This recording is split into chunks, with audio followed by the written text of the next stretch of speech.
So today I'm going to talk about the prediction of subcellular localization as one feature of function. There are three different words here put forward. By now, I clearly see that you are a computational biologist and you may not connect anything to these words. Still, can you venture? What is bihomology? So these in fact refer to the way we could predict in computational biology at all. We could predict bihomology. Anybody, any association what that could mean? Have you heard the word homology? Well, you have the word in homology in terms of words, right? Historically, the word homology comes from the limb in the whale that does this, or is the corresponding limb to the one that we have. Is essentially the back fin, right? This is like the arm, or the arm of the whale. So this is the homologous organ.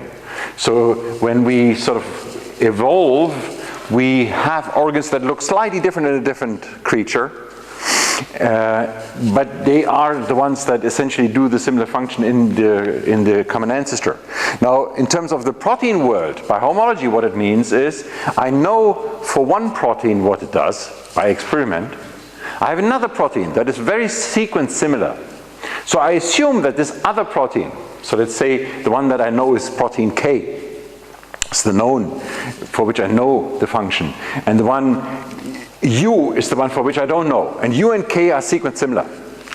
Let's not talk about the threshold, but they're similar. They're similar enough so that I assume in two different organisms, say K were to be in mouse and U would be in human. So I assume that these proteins in fact are the corresponding proteins. So what this one does, what K does in mouse, U will do in human. If I then know the function experimentally of K, I can simply assume that U will have the same function by force that they have similar sequence, right? And that is what typically is referred to as bihomology, or homology-based inference. Okay, so you always look up an experimental annotation from another protein, and then you say, okay, my protein is the same. De novo. Anybody enough Latin to sort of at least, or Italian or Spanish?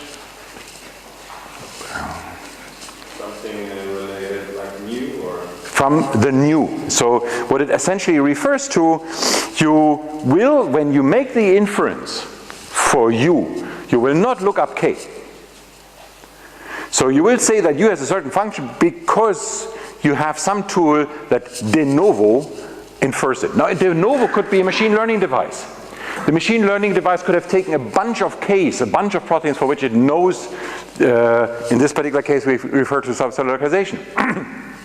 So it sort of learned from all of these common features. But at the moment that the model then learns it and applies it to protein U, the moment it applies it to protein U, it no longer looks up K. It sort of takes something that is taken out of all what it learned from all of these proteins. That is referred to as de novo. So you learn something in machine learning device or by simple rules or in different ways. And the moment you make the inference for U, you're not explicitly using the knowledge of K. Okay? Now, ab initio. Any association with that? From the beginning. So you had Latin? Is that the... This is not some Italian words, so yes, it's true. This is the beginning. So from first principles. And the idea really is here from first principles physics. So you have the law of gravitation, Newton's laws. Those are first principle laws. And you all know the story of Newton lying under a tree, seeing the apple fall, and yep, that exactly is what the moon and the earth do, right? This is an inference. This inference does not need any observation. You could have sat in a black cave or something and come up with that. It's just an imagination. It's an association. And this association led him to assume that certain things are similar and to assume that there is a basic law, a basic behavior. That is ab initio. If this basic behavior explains, for instance, the function of protein K, then that would be ab initio. Now, arguably, ab initio does not happen in the world of biology. They're rarely first principles. They're first principles such as DNA, when it attracts or is attracted to proteins, that is a charged interaction very often. Okay, so there are things, I talked about features that protein residues have. So amino acids have particular features. Some are positively charged, some are negatively charged. These are biophysical features, and ab initio you could sort of explain how they interact. But typically, our ab initio computation, so computing, for instance, the protein structure from sequence by just using molecular dynamics, so first principles, largely fails. Largely fails means for typical proteins that are 400 residues long or something such as that, it is impossible. It does work for fairly short fragments some of the time. Okay? But for most of biology, ab initio is not really working. De novo is typically what we go for, and in this lecture I will show you some concept in beginning today by homology and some concept for de novo. Okay, let's begin with the problem of predicting subcellular localization. So again, this is an entire organism, Mycoplasma genitalium, relatively small organism with 500 genes. I said this green thing here symbolizes the membrane. That is the wall around the cell, with which the cell defines outside and inside, self and other, and it's densely packed, the cell. Now, essentially, when you look at a prokaryote, then this one here happens to be E. coli, then essentially what you have is the wall, the cell wall. Here's the flagellum. This is, anybody has an idea what the flagellum is used for? Yeah? It's for moving? Yeah, so it's essentially a propeller. So there are different ways in which this can move, and so there are rotating flagellums. There are those that have these whip-like motions, and they propel the bacterium forward. Some bacteria have that, not all. Because some bacteria live in environments where they don't need to move. They move to the food by themselves or randomly. And essentially what you see is the wall and the inside, nothing else. So this is the simplest step in evolution, is the first step in evolution. And now prokaryote is the Greek word, pro is before, karyote is the core. And then if there's a before the core, then there is one with the core, and that's a eukaryotic cell. And core is essentially what is referred to as the nucleus, the core here. And eukaryotes discovered this idea that you find structure inside of the cell. So it's not just the cell membrane and then a soup in which all the proteins swim around. You have an additional structure or an additional organization or whatever you call that. So the nucleus is defined by a compartment that itself has a membrane around it. Okay?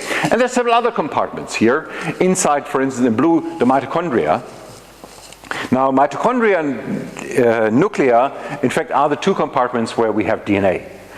Our nuclear DNA, so when you read in journals that humans have 3 gigabases, so 3 billion nucleotides, and 2 copies of this, each of you in each cell, then that is inside this nucleus, your main genome. In each cell you have mitochondria. The mitochondria carry something in the ballpark of 100 megabyte. So something in the ballpark of 30 times less than the human genome. And it has, so they are used for energy production. I'm sorry, I have to switch off my phone. So they are used for energy production. They have some other purposes. It is assumed that mitochondria evolved by a eukaryote sort of eating a prokaryote. So mitochondria are reminiscent of an entire bacterium. It is true that, but now I'm sort of detouring here, it is true that mitochondria have about 1800 genes in there, which is sort of what roughly a bacterium has. But this is way too much detail. There's a nucleus, there's a compartment around the nucleus, and there are other compartments in the eukaryotic cells that typically are also surrounded by lipids, so little membranes. What do you believe is the advantage of having this additional structure or organization for a cell? Why not just keep it like the prokaryote and everything swims around? Because of slightly different environments, so some proteins might do different things, for example? So the point is, so the first thing is, since they all are wrapped in lipids, surrounded by lipids, you can create, if you wanted, you could create different environments. And this is in fact true. These environments do have different pH values, so they're different. And by having a different pH value, the same protein, you could have the same protein in two different compartments doing slightly different things, simply because the pH value is different, and that will make the affinity of binding to something else different. That's one way. Another way of thinking about it is, since in the nucleus you have the entire the DNA, so whenever you have to multiply this cell, so when the cell divides you get a second cell, then that is always accessing the nucleus. Everything that has to do with expressing genes from reading your library of genes will happen in the nucleus. So you have a compartment that is specialized. I already said that anything that has to do with energy is in the mitochondria. So you have different environments in which you do different things. And this is one reason why subcellular localization, predicting subcellular localization, helps something, or helps you a little bit already to find function. So you predict that a protein is secreted, so outside of the cell, so it goes out. Most likely this will not bind DNA. Let's just begin with a very simple statement. You predict that it's nuclear, the probability that binds DNA is very high, and so forth, and so on. Okay, I'm going to mostly talk today about a much more simplified view in which I have a cell, an outside space, the extracellular space, the nucleus here in green, and the cytoplasmic, which is sort of the red in between. Sometimes I talk about the mitochondria. And now the question is, how can we predict subcellular localization in, for instance, these 3 or 4 states? One, I already said, is using homology. Okay, let's get into how will we establish that homology-based inference. So I have this protein K for which I know the subcellular localization. I have the protein U for which I don't. They are sequence similar. I want to infer that they have a similar subcellular localization. In order to do that, I have to first test whether it works. So I need a bunch of proteins of this type, K and U. But in this particular case, in order to establish how well it works, I need U's for which I also know the subcellular localization. So I need K and K primes. I need a bunch of proteins for which I know experimentally the subcellular localization that I can compare in terms of their sequences, and then I can infer whether or not a certain level of sequence similarity implies similarity in subcellular localization. Now, I simply start with a data set.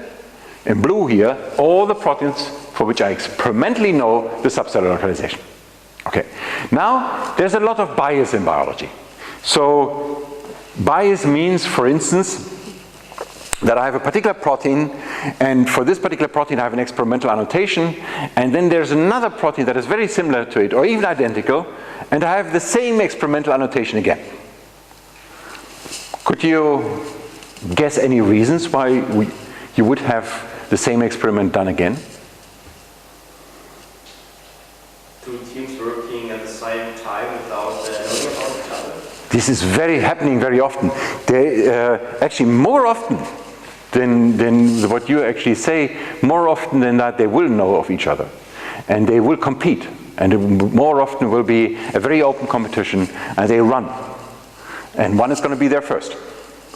And the other one is not going to completely stop the publication. They will have a publication in a lower journal, but they will have a publication. So this is one reason. Any other reason you can think of?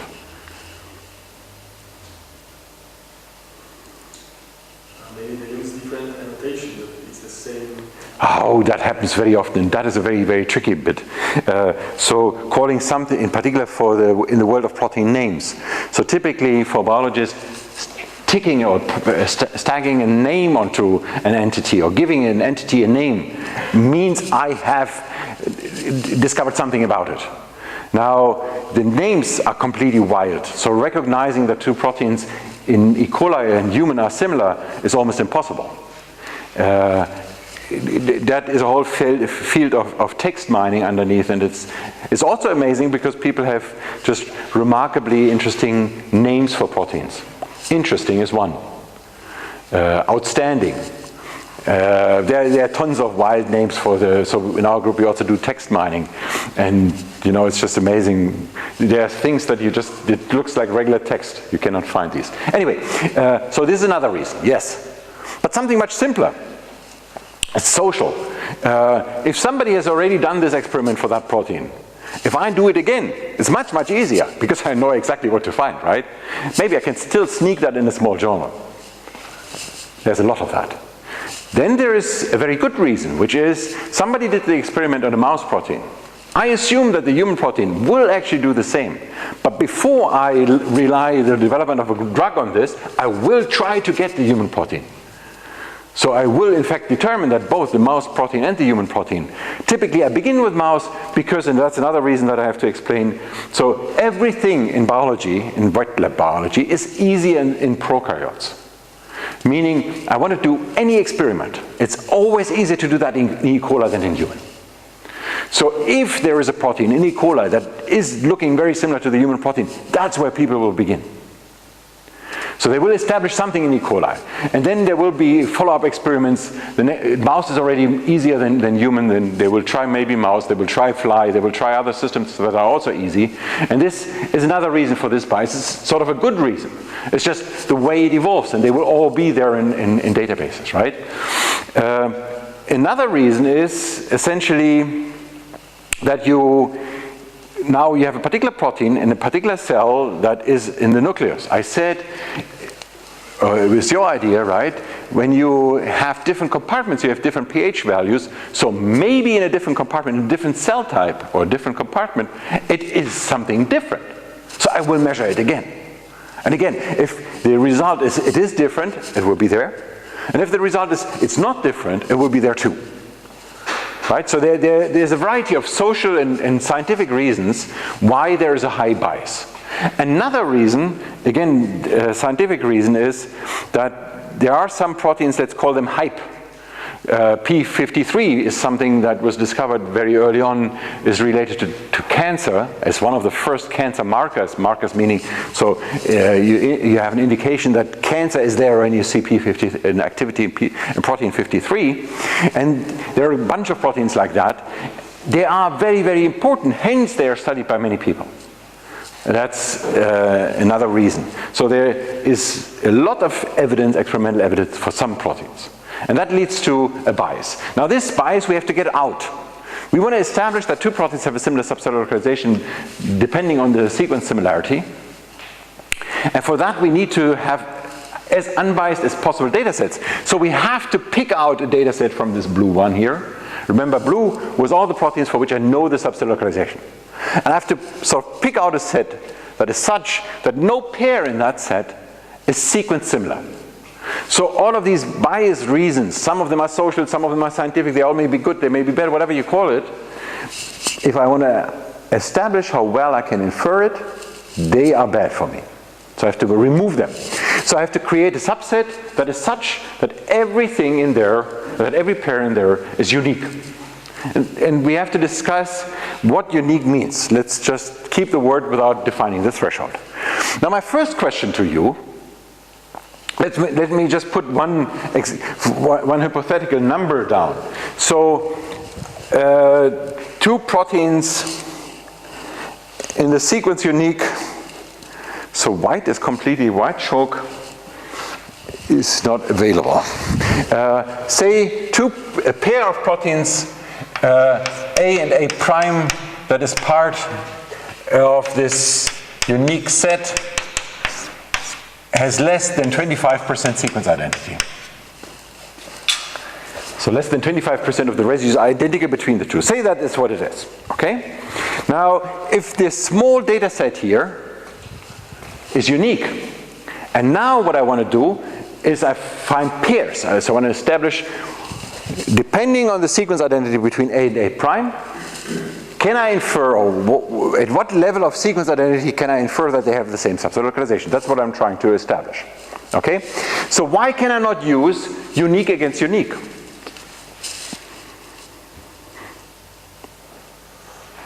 It's a very trivial reason. So if you don't answer because you find it so trivial, just say it. really is trivial, but yeah? Yes, exactly. If I want to establish that if two proteins are very similar, they have a similar subcellular localization, and I only pick things that are very different, then I cannot see things that are similar in that data set by construction. So that means I have to compare this set, the unique, against the biased set. Now, maybe I can sort of reduce some bias in this other set. Maybe I can reduce everything that is 99% identical, or to be discussed. But in the first step, I'm just going to do the unique against everything. And so this is a typical database record from a database called SwissProt. SwissProt is the database that essentially where human curators or annotators read the literature, and then they write whatever is published in journals into some sort of, in a vocabulary that is well defined in some sense. So in this particular case, here's a transcription activator. Here's a field called subcellular localization or location, and in that particular field, it is called nuclear. So when you parse this database, that's what you're trying to find. When you parse the database, in fact, often there is a field subcellular location nuclear, and then an additional word by homology, by similarity, by sequence similarity, or there are all kinds of other words. You have to make sure when you parse it that if you want experimental data that you really pick the experimental data. So this is the level I want. And now, how am I going to plot my results? Well, I'm going to have some function of sequence identity here. That could be 100% PID to 0% PID, and then I have an agreement or an accuracy. So the percentage of pairs at that level. So I'm going to look, for how many do I find above 90%, and for how many of those, say 90%, let's call it 90, let's call it 88. So in everything above 90%, 88% of the ones that are above 90% have the same subcellular localization, right? That would be 1 point. And then, at some point it will be random here, and then there will be some transition in between. It could be like this, could be like this, could be a straight line. We don't know. Let's just see how these lines look. Does anybody have an expectation what I would observe in between here? So there's some point where it somehow works, some point where it doesn't work. If they don't have similar sequences, you cannot infer that there is homology between them, so it doesn't work. It will become the random point at some point here. If they're 100%, it will work. Again, there will be some error because in different cells they may be slightly different, but essentially it would work. The question that I'm asking you, will it be a linear? Do you expect a linear line? Do you expect something like this? Do you expect something like this? Or a sigmoid?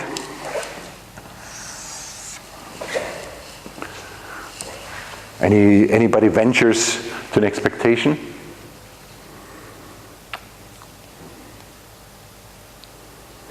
So there are two different things now. If I had a random data set, meaning I could randomly create sequences,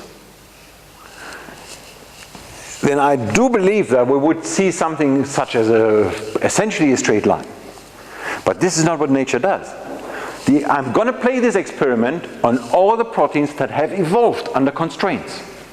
And the constraints under which they evolved are to maintain function. Being in the same subcellular localization, so you change a little bit your sequence and you maintain subcellular localization, is an advantage. Because then you continue to do the same thing that you're supposed to do. Most of the time, as a protein, when you don't do that, you fall out.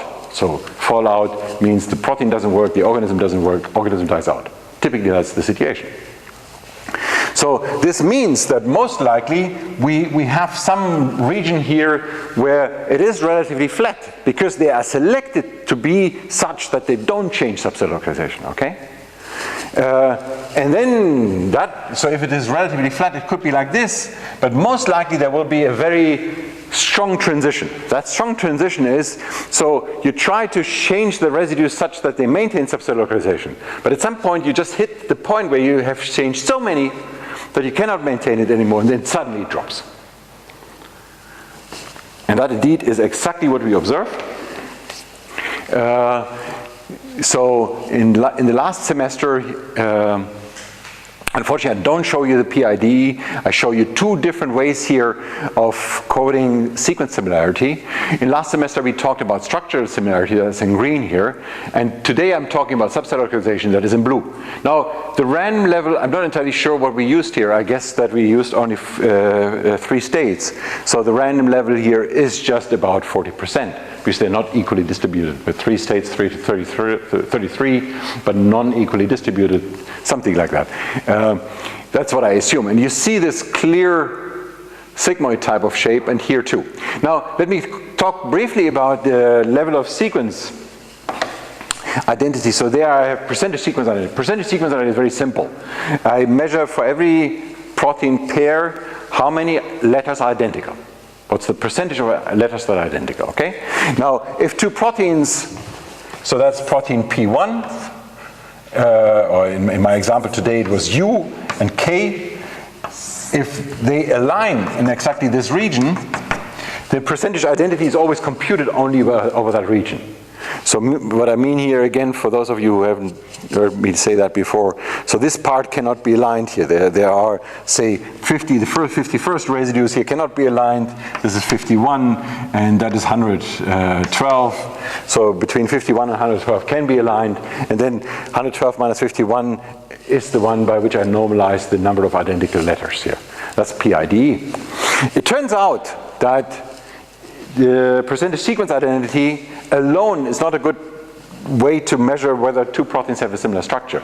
So typically what helps much more is something that is referred to as the H-val. The H-val simply looks at the length of an alignment. Percentage sequence identity, PIDE, is here. Length means just the number of residues aligned. In this particular case here, that would be 112 minus 51. And then there is a curve that is a roughly, but it saturates here, gets to 30 here at 100, and goes to, reaches, reaches 100. So for 11, if you're less than, have fewer than 11 residues, you cannot tell anything about similarity in structure. So this is why it hits the 100% point at 11. And my drawing is really not good. So this is somewhere at 100 here, and that's 11. Whatever. You get the drift. So if you have 33, I briefly showed that in one of the lectures, if you have 33 residues of 100 identical, then the 2 proteins, everything above that line essentially has a similar structure. Now, this is the HSSP curve. It's shown there on the upper left, in blue. And now what I'm going to measure, instead of using percentage sequence identity, I look at the difference to that blue curve. Where these light blue ones here are plus, so the difference is plus, and below here the reddish ones, orange ones, are minus. So that's the HSSP distance, here's the 0, that's the curve. And structure in green is essentially very well defined by that curve because it's empirically optimized for that. And then you see on that curve subcellular localization. Now, I use this instead of PIDE because it's a much better way to distinguish. I want to briefly also introduce or repeat the E value and expectation value. So the expectation value, do you all know what an expectation value is? So some people say they do. Is there anybody who doesn't know? If 2 hands go up, I'm going to explain it. Otherwise, good. So there are no 2 hands. So this is the log of the BLAST E value. BLAST simply is the alignment method. And again, the blue here is the degree to which it is conserved. The blue, in the blast, what you see is the initial value. You never reach the same height as for the HSP value. What we would have to look in more detail is whether this is better than that. But one thing that you immediately see, better than that for most points, one thing that you immediately see is that there is no region where you reach almost 100%, while for the HSP distance there is. Okay, so this implies we can do by homology, we can use sequence similarity to infer subcellular localization. The next one is text similarity, and here this is work from Rajesh Nair, who's now at the FDA, and his idea was, okay, I may in some cases have this Swiss product record. So he worked on subcellular localization, he parsed those data, and he often saw that there were examples where subcellular location in the case like this was not available. But what was available is all of this description. And this one here says transcription activator. Now again, for somebody who understands biology, transcription has to do with reading the DNA material. I told you this all happens in the nucleus. So if you, as a biologist, if you knew something about proteins, reading that line would be enough, provided this is an experimental evidence, would be enough for you to say it's clear this protein is nuclear, even if that annotation were not there. So then the idea is very simple. Can we simply read those keywords, take those keywords to infer subcellular localization, assuming that the line subcellular location is not there? And again, so there's the trivial goal, somehow trivial. So when it says DNA binding, you infer that it's nuclear. When you say chromatin regulator, you say it's nuclear. When it's a blood coagulation, you know it's extracellular, it's outside of the cell. So there are two goals of this method. One, to find something that for a biologist would be trivial. For a machine, it's not. When you program a machine, you don't know this, you don't have this knowledge, so it's not in that sense trivial, but at least it's trivial for an expert. And secondly, maybe we can discover correlations of these keywords that even if I gave that to a biologist, they would not be able to infer subcellular localization, but the method, the text mining method, would be able to somehow, at least at some level of probability, infer that this is location L. Okay, and we are going to play this on, in this particular case here, 5 different locations. When we did this in 2002, those were in fact the numbers of these locations for which we had these keywords and an experimental evidence for location. So to set up the system, we always need experimental data. Okay, so the first thing is you overall have 15,000 proteins, and you extract the keywords, right? So essentially use all of this here and try to, from that, infer location. How would you do it?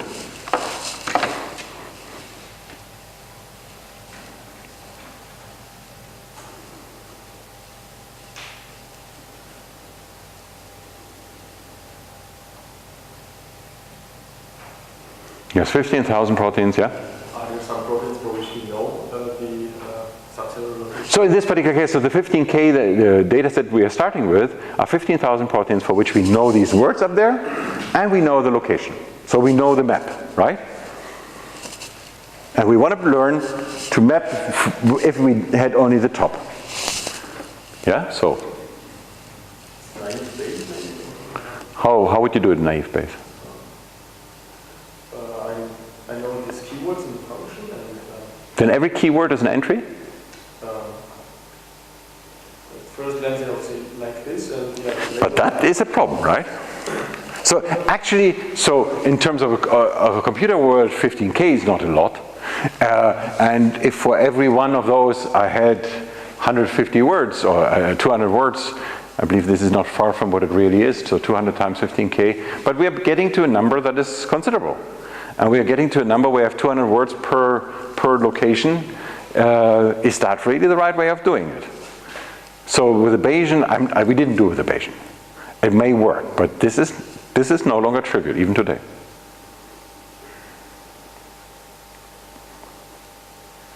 Much simpler. Let's begin with the simplest thing you should do.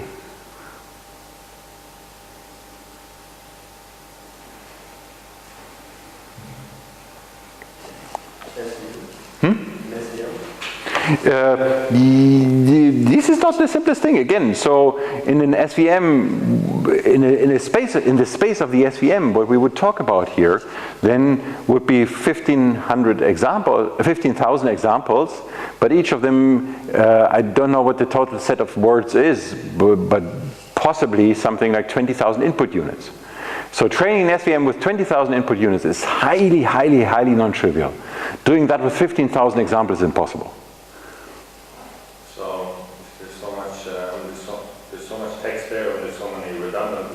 Yes, that's the first statement. How could you do that? Yes? You could use both, or you could use expert knowledge. Much simpler.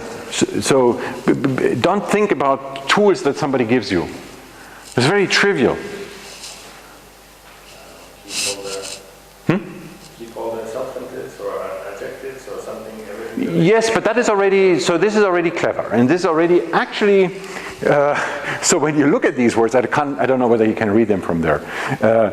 But it's not really easy for you to parse. This is mostly there are not many verbs in here. Adjectives, this is nouns, right, mostly. But there's still something totally trivial by which you can filter out words.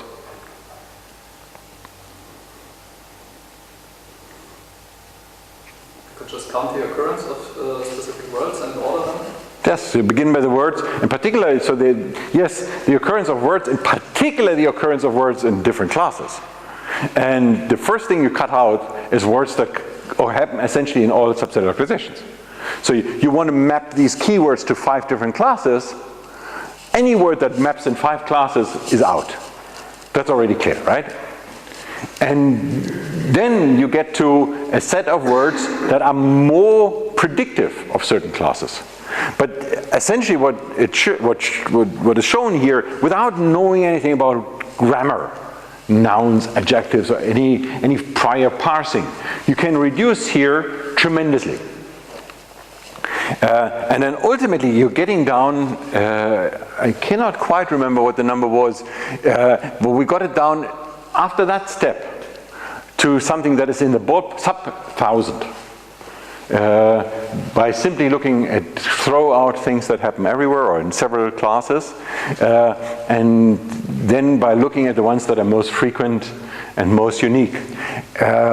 Ultimately, I believe we had 400 in that ballpark. So the way now we proceed is by, these are the proteins, so protein 1 here, 2, 3, blah, blah, blah, and those are the keywords. So essentially a protein in this dictionary or in this record, annotation record in SwissProt, there can be the apoptosis, the keyword can be there, it can be the keyword calcium binding, can be this keyword, so we have zeros and ones. Simply is the keyword there or not. And again, this vector now has a dimension of about 400. Okay? So now we could actually do SVM. Now we could do machine learning. Now we could easily do Bayesian. Now we have sort of split this into a problem that is really simple. But since it's very simple, we actually in this particular case don't even need any of that. So seeing that, can you sort of invent a method that is much simpler without an SVM, without machine learning? The simplest thing you could do. Searching for words, so obviously exonuclease tells us that it's in the nucleus, so though we just search for this word, we could assume that this approach is in the nucleus. That is, I agree with you. I asked you for the simplest method and you gave me the simplest method, yes. But a little bit more complicated, using this concept that is in front of you, the vector. You're totally right, that would be the simplest way of doing it, yes. But I believe this, what I hope this could lead up to is something that's one step more complicated and way more efficient.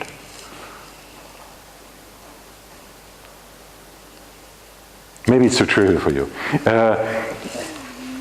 So since you have a mapping already in the experimental vector database, so you know for every single vector what it maps to in terms of subset localization, right? For 5 different classes, all the vectors are mapped. Now you come with a query, and you simply look up, is any of those vectors already in my database? So now we're not looking at sequence similarity. We're not comparing with a new one by sequence similarity. We're simply looking at keywords. That's nothing to do with sequence similarity, right? Okay, the vector in my database, in my experimental database, and the one that I start with may not be identical. So what could I do? And I could just do some k nearest neighbor or something? K nearest neighbor or edit distance, exactly. And this is exactly what we did. In this particular case, in fact, we did use an edit distance. So we essentially looked, or something similar to the idea, we made all possible permutations. So we flipped all the ones into zeros and made subvectors and asked, is any of these subvectors then similar to the protein we're coming with? Okay?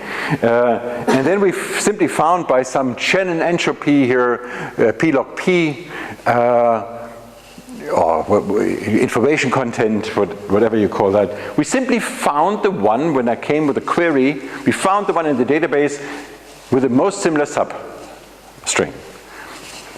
That's it. As simple as that. Again, that could have been done with machine learning. The beauty here is you have an immediate interpretation. So you immediately see that in the substring, that particular keyword is missing. And this is those are the keywords that make me infer that this one is the subset localization. So you have an interpretability that is very simple. And it works very, very simple. And it's fast, easy. Okay, and now we get into the topic that is related to something that happens in the exercises. So this method here will have a certain performance. So when it sees enough keywords, it will do well.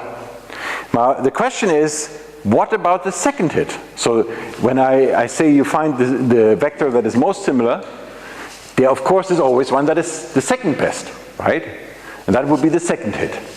And what I show you here is the accuracy versus coverage, or specificity versus selectivity. So essentially, of all the ones that you find, how many are right at a certain threshold? And the threshold typically is, you say, if I find at least 5 keywords, then that's good enough. Or it has to be 10, or it has to be 3. This way I can change this threshold. And coverage here, of all the ones that I should have found, so I know in my database there are 2,000 nuclear proteins. How many of these nuclear proteins do I find? This is this axis. And there's always a cutoff between the two. So either I find the few ones that are very accurate, or I find more, but then accuracy drops. And now there are 2 lines here. There is the blue, which is essentially taking the best. So calling the hit of subset localization the one that maps most in terms of this vector space of the Shannon entropy. And the second best in red, that means is the correct solution in it as one of the first 2. Okay, so the observation is very clear. Red is higher than blue. So the system performs better in doing if I allow 2 hits, then I perform better. Now my question to you, is that right? Numerically it's right. Is it scientifically right? Or statistically, or whatever you call this?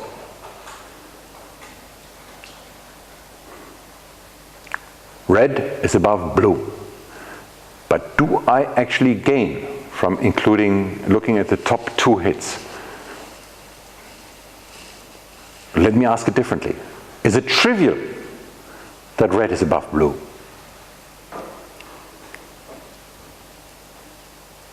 What would be trivial? Mind you, I have 5 classes.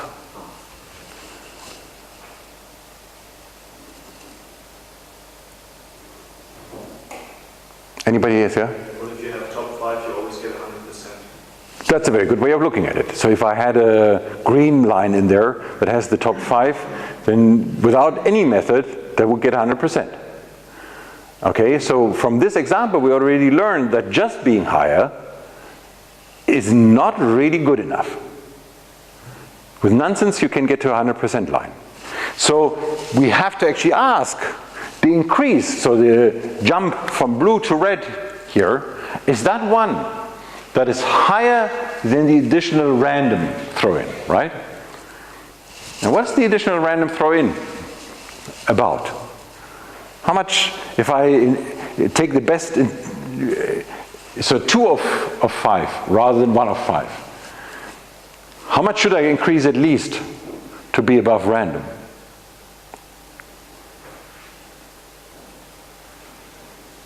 So just assume that the whole thing is equally distributed. So we have 5 states and they're equally populated, so hitting one of them is 1 in 5. So looking at the 2 in 5 versus 1 in 5. What's the number that increases by random? Is that too trivial or is it too complicated? Or are you too far away from me? So come closer. Yeah? By 20%? Yeah. Something. 20% is sort of trivial. Is essentially the trivial number here. And 20% is not what blue and red differ. So while it is correct that red is higher than blue, you're not gaining. So essentially this method works much better on the first hit than on the second hit. The method is good in a greedy search in identifying what is the most similar one. The second most similar one is essentially not better than random. Okay, you could pick a random guess and you would actually on average do better than what the jump from blue to red is. Okay, so that was this state here. But whatever it is, you can discover things and you can in fact find tricky correlations. So those here, well, this actually is trivial, but some of those are not that simple to identify, even for experts. Okay, so the next step is motifs. Motifs is essentially the following idea. So you have a sequence, and on the sequence you have something shown in red here that is relevant for subset localization. So the way you can imagine that is there's another protein that binds to this red region, and when it binds, it brings the protein into the nucleus. Okay? Now I call that motif because it's short. It could be something that is not actually visible when I compare two sequences here. In the comparison of two sequences, in this particular case, about 60 residues in which they are aligned and they have a certain level of sequence identity, but the sequence level of identity is throughout, while this motif here could be 5 or 10 residues long, and would not be necessarily visible as an overall similarity between two proteins. So overall, these two proteins here may have very, very little sequence identity, may not be enough to, by homology, infer subset localization, but they may be a motif, essentially the binding motif of the transporter protein, okay? And there are two types of motifs. One is the way I described it now, is sequential. So you look at the sequence, you see it. One is what people could refer to as conformational, so you have two structures here, and they're not together. So looking at the sequence, you will not see that they will form a motif, but they come together in 3D. On the 3D structure here, they form a motif, has a certain shape. You see the structure, you see the motif. You see the sequence, you don't, because they are far apart. Okay? So on the sequence alone, none of them here is a standout motif if you looked for motifs. And essentially the way to look at motifs is you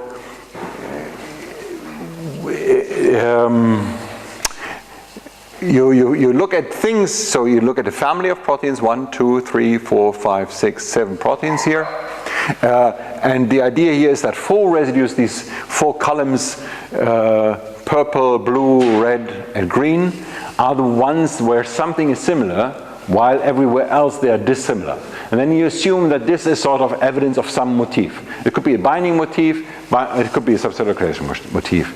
And you try to find these motifs and see whether in fact you can identify other proteins with no sequence similarity, with no homology, that have some similar behavior function. Now I want to, another detour here. Again, the next detour is not really, I'm just making these points here. It's not necessarily, I don't expect you to remember this.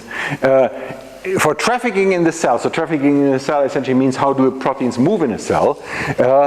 There's this cytoplasm that I talked about, so essentially the liquid in which all the compartments swim, if you want, or sit. There's the nucleus, and there's an exchange between nucleus and the cytosol. So proteins are produced essentially around the nucleus, or the DNA is transcribed in the nucleus, proteins come out, they're sent to the cytoplasm. From the cytoplasm, they're distributed. Now, the major path, so to speak, is this one here, that goes through a compartment called endoplasmic reticulum to another one called Golgi, and some proteins then go to the cell surface, either sit on it or are getting out, extracellular. And then there's all kinds of vesicles. Vesicles are little particles that are surrounded by membranes inside of the cell. And then there are other particles here, and there's other transport to mitochondria, plastids, and peroxisomes. So there's one major avenue going to what people call secretion. Secretion is getting out. So not every protein that goes onto this pathway is secreted. Some proteins stay in the ER, some in the Golgi, some in lysosome, blah, blah, blah. Okay, this one here is a gated one. These green ones are transmembrane, and these are vesicular transport. Vesicular transport means the protein is essentially engulfed in membranes and in lipids, and then this entire lipid ball or bubble is actually traveling. Okay? Gated means that there is essentially a membrane that has a hole, and the hole lets in or out. And let's begin with the first. So this proteins that are getting out of the cell, secreted is the word for that, they are marked by so-called signal peptides. Now, signal peptides are, when you look at them in different proteins, what you see is somehow, let's call it a grammar. There is, the beginning of a protein is called the N-terminus. Typically, about 15 to 30 residues. They are sometimes having charges. Again, there are 15 to 30 residues. Then there's some point where it's cleaved. They exist in all three kingdoms. There's an H region here, so this N region, the H region that is called H because it has a lot of hydrophobic residues. Then there's a C region here, it's polar and uncharged residues. And then there's a cleavage site. So cleavage site means that this signal peptide, again, the whole thing typically is in the ballpark of 30 residues. This, called peptide, is part of a regular protein. So you have to,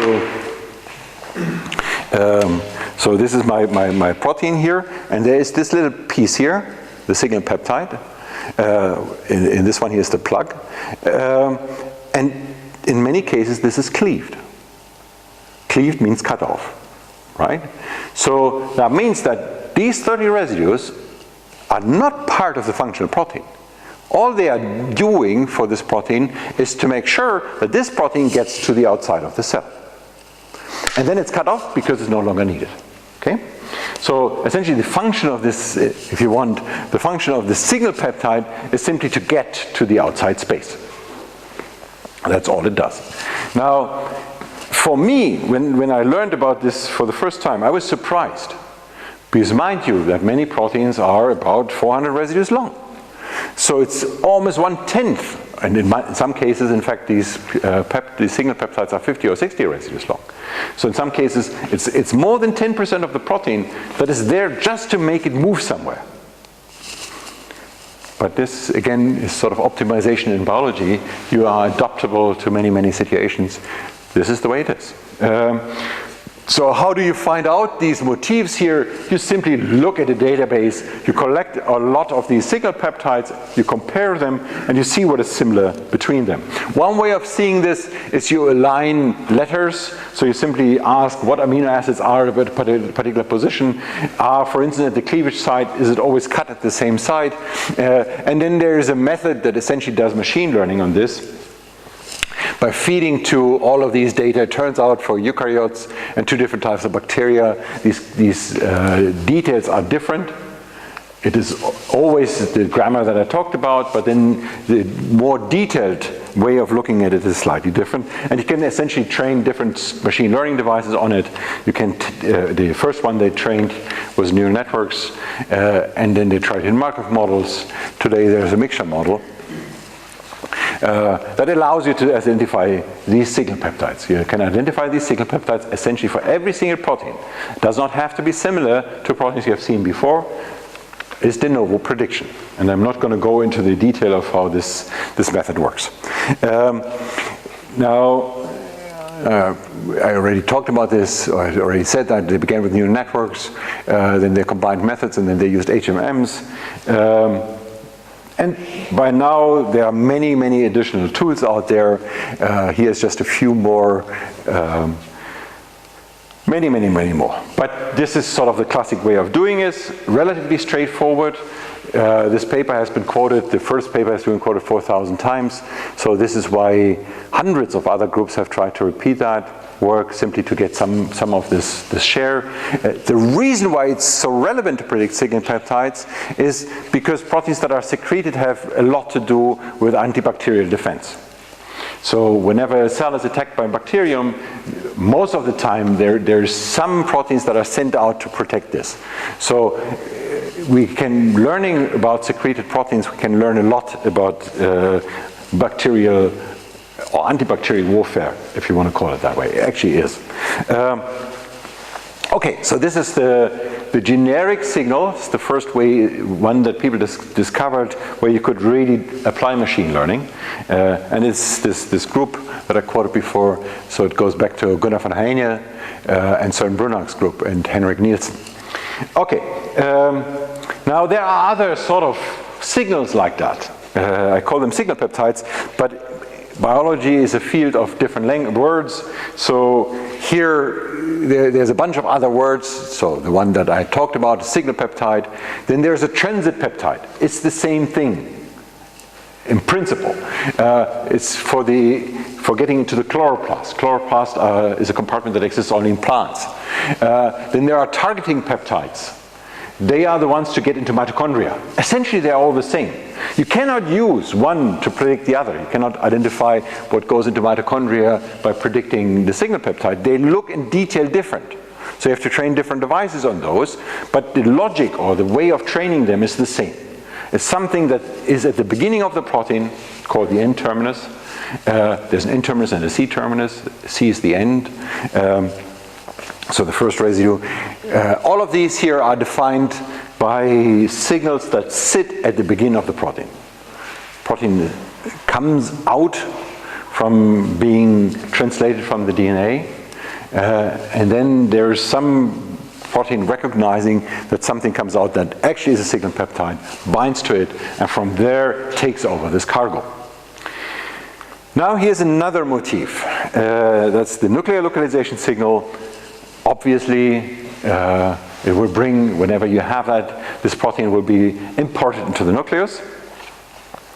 It's like a zip code, if you want.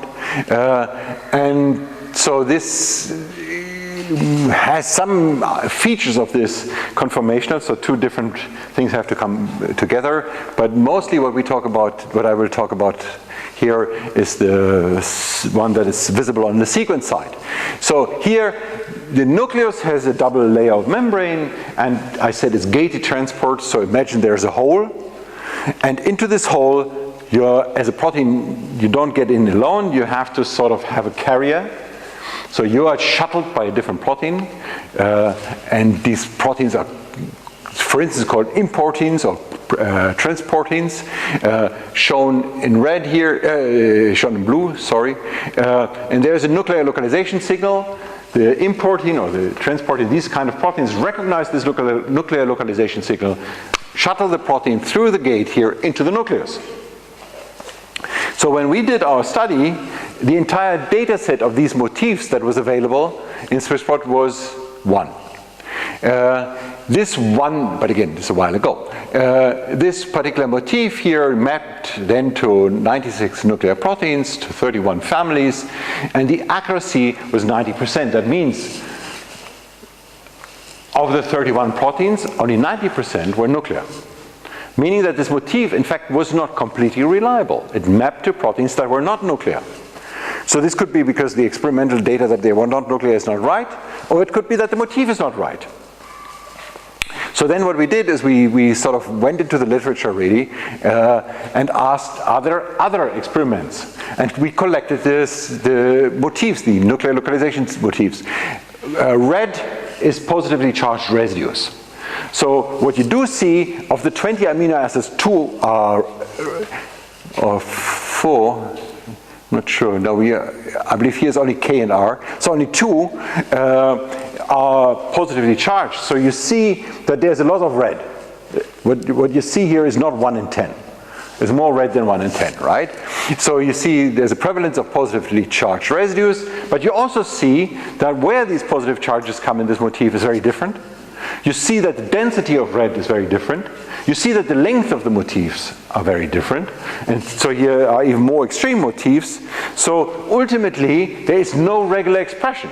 So I cannot summarize all of these motifs by regular expression, and I cannot put them into SVM or Bayesian network, because they are too varied. There's no common denominator. So essentially then what we argued is, well, the best we can do is we take these motifs and create some sort of in silico machine, in silico discovery machine that will be doing the following thing. I have a set of proteins that I know are nuclear, and I have a set of proteins that I know are not nuclear, in yellow here. So if my motif matches only nuclear proteins, I'm happy. If it matches only one nuclear protein, I'm not, or one nuclear family, I'm not happy, because then it's not generic enough. So I'm trying to make it more generic until it hits non-nuclear proteins. Then I make it more specific. And I go through several rounds of this iteration of changing, in silico adjusting these motifs, and come up with a set of motifs that at that point was 200 ballpark, that mapped in 1300 proteins, and by design it was 100% right. By design means whenever we found a non-nuclear protein, we just changed the motif. So in the data set then, there was none known which didn't match it. So we have redone that just a few months ago, or published a few months ago, and this old thing here was way not as accurate anymore. 17 years later, we found many proteins that are non-nuclear that it hit, so we had to redo that. Interestingly enough, in some cases, so this is DNA binding here, what I show is a protein motif. So I show a motif where the DNA binds the protein, and that happens to be the nuclear localization signal. So we have a case where in step 1, there's the nuclear localization signal, the IMP protein binds to it, shuttles it through the gate into the nucleus. Step 2, the IMP protein goes up, away, because now the protein is inside of the nucleus. That's what IMP protein was supposed to do. And the same position that is now open where IMP protein goes off is used to bind DNA. It's the same binding site. It does something with the DNA, and then once the DNA binding step is done, another protein, an X protein, comes and binds to it again and takes it out again. And it's a cycle. This explains why in some cases you have exactly the same motif for these. Okay, but now the question is, can we find a way to de novo predict these? Again, for signal peptides we can. For the nuclear localization signals we cannot. And both of those, so signal peptides, I talked about chloroplast, mitochondria, out of the cell, secreted. 3. But there are many more compartments. Nuclear I cannot do. I can just build a data set of signals, but I cannot have a generic prediction method. So can I find ways to find the global signal? By the way, the idea of this signal, this zip code, goes back to Günter Global, who at Rockefeller University, who got a Nobel Prize for this, transporting in the signals. And in fact, more recently there was another Nobel Prize for more details of the signaling. 3 in fact. Fact is, signals are not known for most proteins. So for most proteins, we don't know these signals. I said that you can predict proteins that are secreted by the signal peptide, and that is in fact valid for most secreted proteins. But again, most proteins in a human cell We do not know any of these signals. They don't apply for signal peptides, they don't apply for transit peptides for mitochondria. We don't know the nuclear localization signal. So we need something else, okay? Why is that actually the case? Why do you believe? So if there are Nobel Prizes on this, so the zip codes determine where you go. So essentially, if you think about it, there are two possible reasons. One is most signals remain to be discovered. Yes, there's a lot of work going on in molecular biology, but it's not enough to have found everything, right? The second alternative here is there are other types of motifs. So the motifs are somehow there, we just don't see them, right? That could be the one that I showed here is the conformational ones. So when we find motifs today, we look at the sequence. For most proteins, we don't know the structure, so the conformational ones, the ones that we only recognize once the 3D structure comes together, we will miss. Okay, that could be the reason. Or there's another possible reason. There could be other mechanisms. So, for instance, the mechanism could be that there's a protein with a zip code, and the protein with the zip code, that sort of binds a second cargo. Right? So the zip code protein that has the nuclear localization signal also binds another protein. And since the one with the nuclear localization signal goes into the nucleus, the other one here goes with it. That could be the explanation. Today, we do not know whether this is the explanation. In fact, if we try to find all the secondary cargo, we would have to somehow find a way to estimate how many second cargo proteins there could be. And for that we need the entire network of protein-protein interactions, and we get later to that. We also don't have that. So maybe the time is ripe for giving some estimates here, but we still cannot put our fingers on all the ones that are possible at second cargo. Maybe today we have enough experimental data for coming up with a number, but even that I doubt. While we don't have these numbers, we need to find some other way to predict. And that ultimately is the idea of de novo prediction. The simplest one, again, in this idea here, in the simplistic way, we have cytoplasm, nuclear, and extracellular. What's the simplest method how to predict the subcellular localization? So you have a bunch of proteins for which you know the subcellular localization. You have a machine learning device that you can train to learn those. What would you use as input? How would you essentially represent your protein?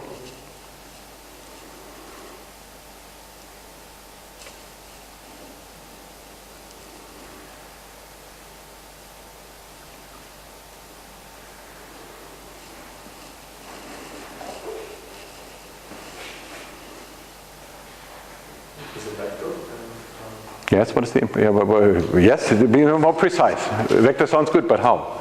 The residues are, so I have a vector of size of how many residues. So in this particular case here, the idea would be that in this particular case, the protein being 112 residues long, so the vector would be 112 residues. Do you see immediately a problem with that?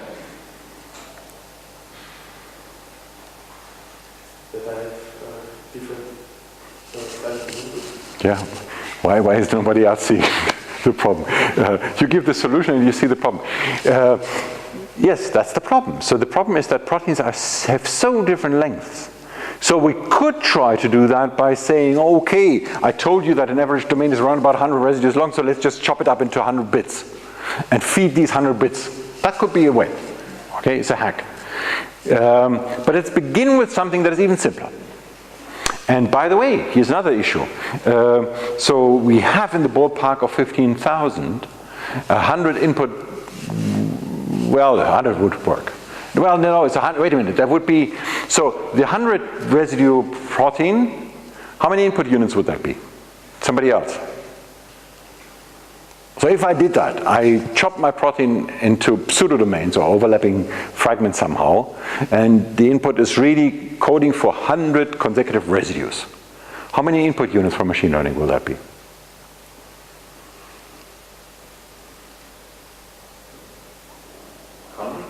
No.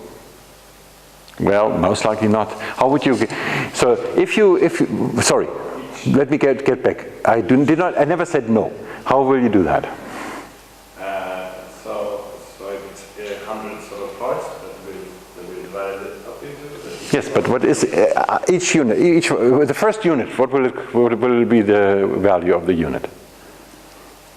Say, my protein reads.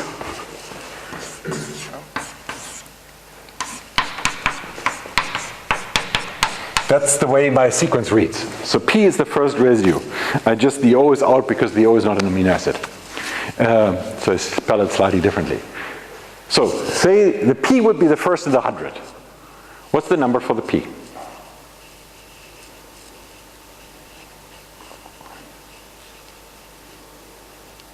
Do you guys see where I'm going? How many input units would you typically have? Not 100.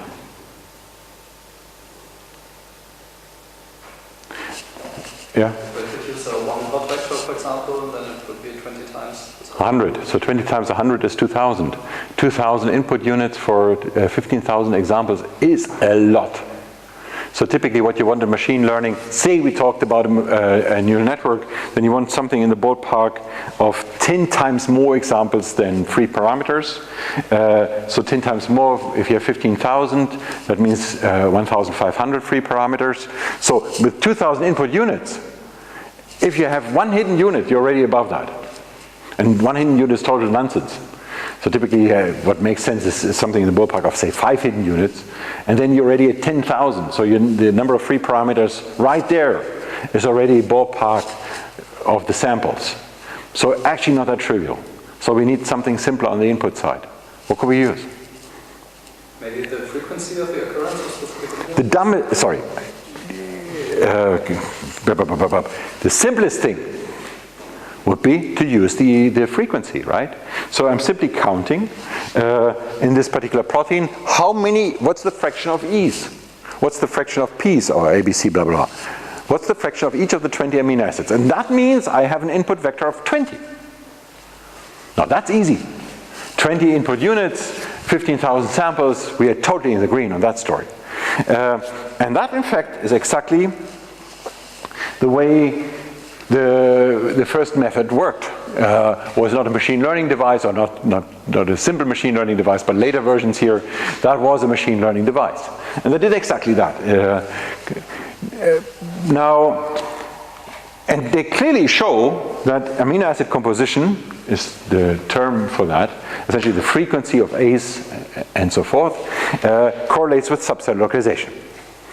Now, you said, it's your idea, and you said that what we could do with different compartments is we could, in fact, have different environments. We could have different pH values, right? And that would explain why the amino acid composition would be slightly different, right? What of the protein will see the different environment?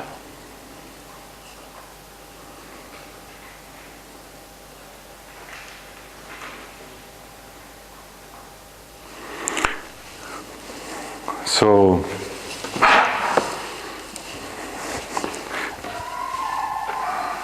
if that is my protein, so this is the ACU, that's my protein. Which part will be exposed to the environment?